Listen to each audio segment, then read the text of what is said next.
Guys, hari yang ketiga di Tukung Perak.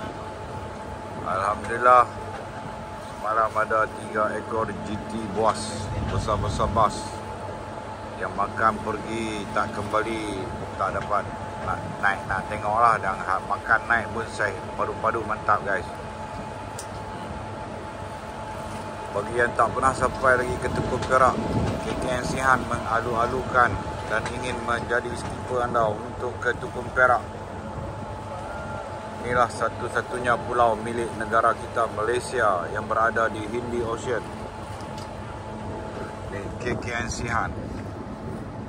Boleh datang dengan di rezeki 5 ada, di rezeki 3 ada, di rezeki 1 pun ada. Kalau ramai player, kita naik di rezeki 5. Maksimum 13 player. Kalau di rezeki 3, kita boleh naik sampai 10 player. Dan di rezeki 1, boleh naik maksimum 7 player. Okey. Suasana pagi ya. Waktu ini di Tukung Perak.